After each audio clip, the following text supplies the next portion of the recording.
Hello everyone, and welcome to my Young and Restless official.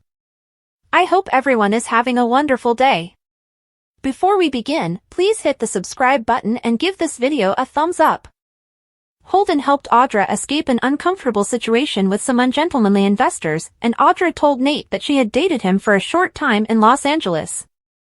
Although Audra later told Sally that things had been more serious with Holden than she had initially admitted, Nate forgave her for not telling him the truth at once. When Audra mentioned that Nate and Amy were beginning to feel like her family, Sally was moved. Chelsea and Adam decided to try their relationship again. Adam promised Chelsea that he would never make amends with Sally.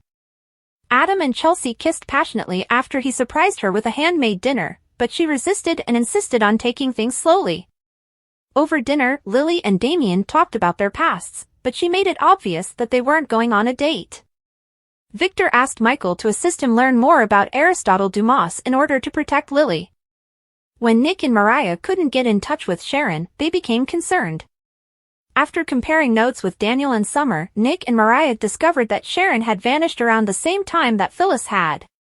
At a confined room at an abandoned mental hospital, Sharon and Phyllis awoke. Over a loudspeaker, Sharon and Phyllis received commands from an invisible individual using a voice distorter, pleading with them to play a game in order to survive. The captor offered hints connected to the turbulent history of Sharon and Phyllis. The captor let Sharon and Phyllis each call a loved one after they figured out a puzzle and were told they were okay. When Sharon called Nick with a burner phone and told him about finally going to Sedona and losing her phone, he was perplexed and asked him to tell her kids rather than calling them herself. When Summer told Nick that Phyllis had also called her from a burner phone with a similar tale, Nick's suspicions increased. Billy was annoyed to hear that Phyllis had informed Nick about Abbott Communications' debut. Sharon and Phyllis wondered if the captor wanted them to find common ground or had one of them kill the other. Nick became the focal point of the women's animosity toward one another. Phyllis and Sharon debated whether to cooperate or outsmart one another. Sharon woke up on an apartment floor to the sound of a siren blaring from a wall-mounted speaker. She turned to see that she had been abducted once more. She managed to stand up and yelled for help, but the siren started up again. "All right, you have my interest. Identify yourself to me," Sharon shouted. Sharon questioned how she arrived to the apartment as she didn't recognize it. Her skull ached. She located the door, knocked on it, and yelled for assistance when it refused to open. If anyone could hear her, she pleaded with them to tell her what they wanted, and she would make it happen. Sharon questioned whether she had gone insane, if it was real, or if she was still high. She concluded that it was indeed happening and that she had put in too much effort to improve for this to defeat her. She began yelling once more that she would assist everyone who could hear her, then became enraged and threatened them. As Sharon approached a window that was high, she noticed Phyllis sprawled on the floor. She let out a gasp and instantly thought about the time she woke up at Heather's apartment and discovered her on the floor. Sharon hurried over to see if Phyllis was still alive. Phyllis was shocked to see Sharon when she woke up. Sharon told Phyllis that it was confusing for her as well and assisted her in standing up. "How did you harm me?" Phyllis let out a gasp. Sharon informed her that although she initially didn't believe it to be true, someone had placed them there for an unknown reason. "You disposed of Heather in the most heinous manner. You want to do the same to me right now, drug or no drug," Phyllis said. Sharon questioned whether Phyllis was telling the truth or if she was exacting retribution on her. Admire Days, B&B, General Hospital, or other soap operas. Participate in the discussion on our SC boards. To interact with fans and start a conversation right away, click here. She was unconscious, Phyllis reminded her. They were trapped when she tried the door. Since she wasn't freaking out, she still believed Sharon knew, but Sharon informed her that she was numb at the time and that it was actually happening. Sharon began screaming that nothing in her life could be regular for 2 weeks, so naturally she ended up stuck in a room with Phyllis, of all people. After arguing and accusing each other, they agreed that neither was to blame. They were briefly incapacitated when the siren began to sound again. Phyllis had slept through it, Sharon explained, but it had happened before. According to Phyllis, the person behind the siren heard them and began to yell at them. Who could have done this to them? She asked Sharon. Ian? Jordan, perhaps? However, I believe they had passed away, didn't they? She inquired. Sharon reassured her that Jordan committed suicide and Nick witnessed Ian's death. She implied that it might be an old cult member of Ian's on a mission. But why me? Keep her and let me go, Phyllis yelled. Phyllis was freaking out, but Sharon encouraged her to calm down. She shouted that she was at ease to no one. They had to find out why they were there, who had hurt them, and why they had all been imprisoned together, Sharon told her.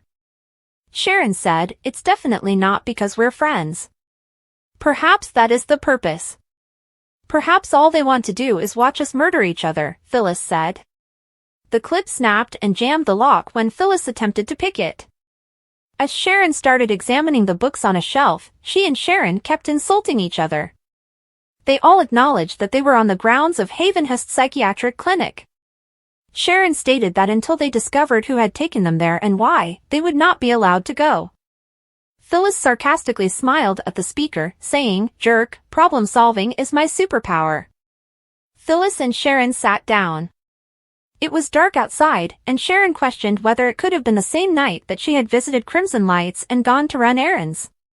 Phyllis also didn't believe it was. She claimed to have experienced some quite bizarre nightmares while in her apartment. Very crazy. Phyllis said, I had to get up and shake it off.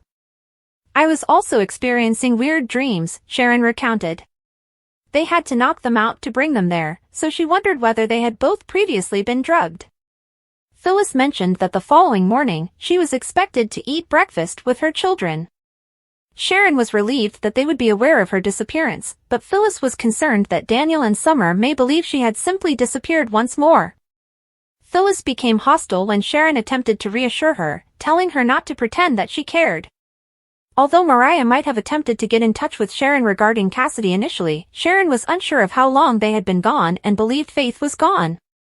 They acknowledged that treating them this way was one thing, but it infuriated them both to upset their children.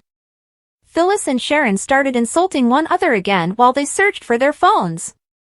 Sharon diagnosed Phyllis as a narcissist when she made fun of her mental health problems. Phyllis pondered whether the goal of the game was to resolve their differences or to have them kill each other. A food bag was discovered beneath a table by Sharon. They pondered the duration of their stay. Water bottles and a few food cans with a can opener were in a case. Sharon refused to let Phyllis sip the water she requested. She claimed that the last time she drank water, she was unaware that it contained PCP. According to Sharon, it can be someone from her past and has nothing to do with Ian. They could drink the water if such were the case, Phyllis remarked. To get out of here and be able to drink water from regular people, we need to cooperate, Phyllis informed her. Agreed, answered Sharon.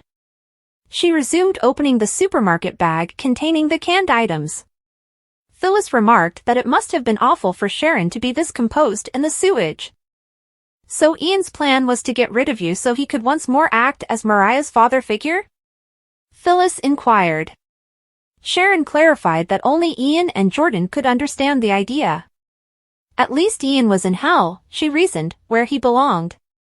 According to Phyllis, Heather died needlessly due to a personal grudge that had nothing to do with her. I detest it. It seems as though someone is holding my heart. Squeezing, it's constantly there. More on certain days than others. Lucy lost her mother, Daniel lost the lady he loved, and you have to see the people you care about suffer, Sharon said. Sharon assisted them in carrying out their mad scheme and hiding their tracks, as Phyllis noted. Sharon revealed that by taking her medications, she believed she was taking responsibility for her sickness, but in reality, she was poisoning herself every day. When her sense of judgment and decency were stripped away, Sharon acknowledged that she committed some terrible things. That stain will never go away from me because I told lie after lie. I will always be haunted by it. Sharon also said. All right. Phyllis advised her not to. Sharon told Phyllis that she no longer cared about her opinion and that she could think whatever she wanted. Sharon mentioned that she was speaking to individuals who weren't there and experiencing hallucinations. Phyllis pursued her family despite knowing that Sharon had been poisoned. Ironically, Heather would still be alive if they had left town as Sharon instructed. Phyllis sobbed, adding that the torment Sharon endured was nothing in comparison to what she caused them all. Lucy nearly lost her father because of you, but she lost her mother because of Ian Ward, Phyllis replied sharply. Sharon had numerous chances to speak up, but she chose not to, according to Phyllis. It seems as though Sharon's drive to harm her family overshadowed human decency. Therefore, I don't give a damn about your regrets or tears. You deserved it. Crush it, Phyllis exclaimed. So you think it's more important to rip into me now than to figure out how to get out of here? Sharon pondered. Phyllis expressed her lack of concern about Sharon. I understand. You don't even consider me a human being. You perceive me as a mark or a target, Sharon concurred. She went on to say that Phyllis enjoyed telling everyone how pitiful and helpless she was, but also that she was the devil in human form. Phyllis, which one is it? Am I a supervillain or am I powerless?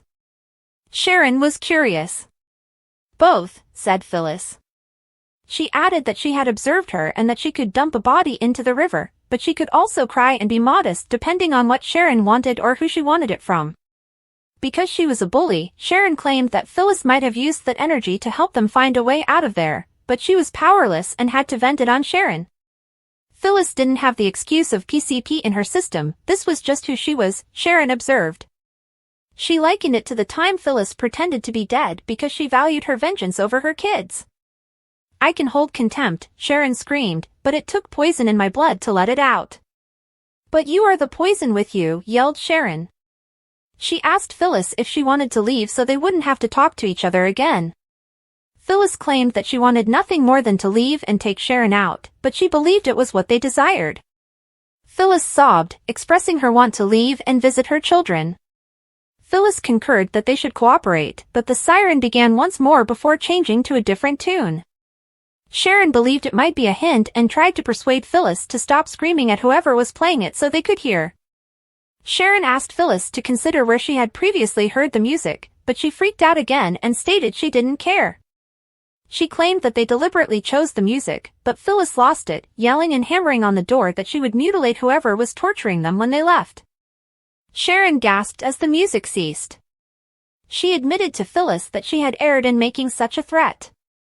Which teams are involved if this is a game? Sharon inquired.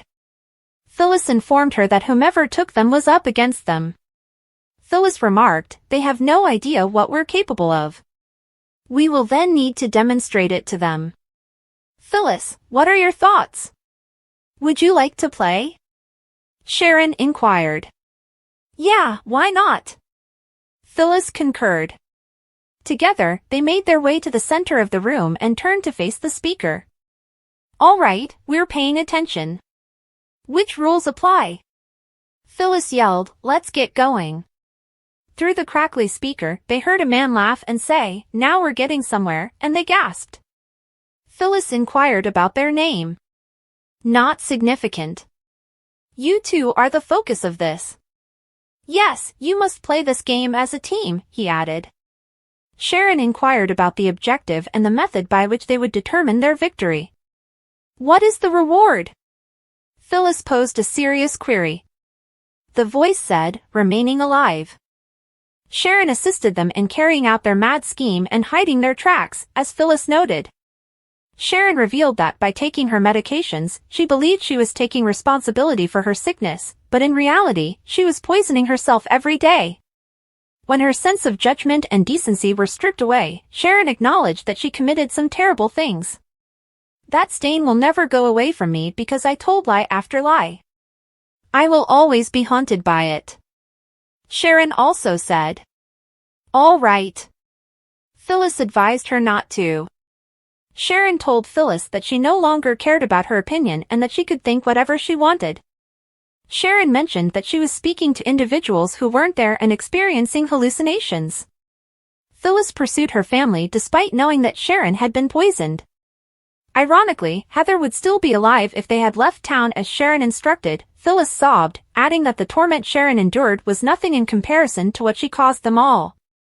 Lucy nearly lost her father because of you, but she lost her mother because of Ian Ward, Phyllis replied sharply.